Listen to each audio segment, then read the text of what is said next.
பூங்காற்று திரும்புமா அடுத்த வர எபிசோடில் பார்த்தீங்க அப்படின்னா, இந்த மாதிரி ஆனந்தி வந்து வீரபத்ரனோட டார்ச்சர்லேருந்து தப்பிக்கணும். அவங்கள்ட்டேருந்து எப்படியாவது டிவோர்ஸ் வாங்கிக்கணும்னு சொல்லிட்டு அவரை பற்றி விசாரிக்கிறதுக்காக போகிறாங்க. அப்போதைக்கு ஒரு ஆசிரமத்தில் தான் அவர் வளர்ந்துருப்பாரு.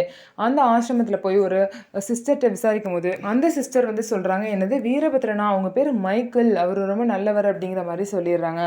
ஆனால் வெளியே வரும்போது பார்த்தீங்கன்னா, இன்னொருத்தர் வந்து வயசானவர் வந்து ஆனந்தியை மீட் பண்ணி, இந்த மாதிரி வீரபத்ரனை பற்றி கேட்குறீங்களா, வீரபத்ரனை பற்றி முழுசாக எனக்கு தான் தெரியும், நான் தான் அவனை இங்கே விட்டேன், மற்றபடி அந்த மதருக்கு ஒன்றுமே தெரியாதுன்னு சொல்கிறாங்க. சரி சொல்லுங்க என்ன அப்படின்னு சொல்லிட்டு கேட்கும்போது பார்த்தீங்கன்னா, அவர் வந்து வீரபத்ரனோட வாழ்க்கை வந்து ரொம்ப மோசமான ஒரு வாழ்க்கை. அவங்க அம்மாக்கும் அப்பாவுக்கும் வந்து ரொம்பவே வயசு டிஃப்ரென்ஸ் இருக்கும். அவங்க அம்மாவுக்கு வந்து 20 கிட்ட தான் ஆகணும், அவங்க அப்பாவுக்கு 40 கிட்ட வயசு. அப்படி இருக்கும்போது அவங்க அம்மாவுக்கு வந்து டிரைவரோட வந்து கனெக்ஷன் இருந்துச்சு. இது தெரிஞ்ச அவங்க அப்பா பார்த்தீங்க அப்படின்னா, அவங்க அம்மாவை கண்டிச்சு அடிச்சிருக்காங்க. இதனால வீட்டில் இருந்த காசு எல்லாத்தையும் எடுத்துட்டு அவங்க அம்மா அந்த டிரைவரோட ஓடி போயிட்டாங்க. வீரபத்ரனையும் விட்டுட்டு ஓடி போயிட்டாங்க. அதே மாதிரி வீரபத்ரன் பார்த்தீங்க அப்படின்னா, அவங்க அம்மா மாதிரியே இருக்கனால அவங்க அப்பா வந்து குடிச்சிட்டு வீரபத்ரனை ரொம்பவே டார்ச்சர் பண்ணுவாங்க.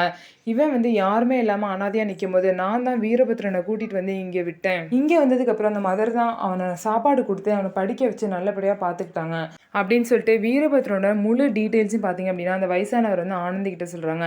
வீரபத்ரனோட ஃபுல் டீட்டெயில்ஸ் தெரிஞ்சாலுமே, அது வந்து பாவப்படுற நிலைமையில இருந்தாலுமே, இப்போ வீரபத்ரன் ஆனந்தி வந்து ரொம்பவே கொடுமைப்படுத்திட்டு இருக்காரு. அதனால பழசெல்லாம் யோசிச்சு ஆனந்தி வீரபத்ரனை போட்டும் பாவம் அப்படின்னு சொல்லிட்டு விடவே மாட்டாங்க. கண்டிப்பாக வீரபத்ரன் கிட்ட இருந்து எப்படியாவது டிவோர்ஸ் வாங்கணும் அப்படின்னு தான் நினைப்பாங்க. ஸோ எப்படி வந்து சாமர்த்தியமாக போராடி வீரபத்ரன் கிட்ட இருந்து ஆனந்தி டிவோர்ஸ் வாங்க போகிறாங்க அப்படிங்கிறத பொறுத்திருந்து பார்க்கலாம்.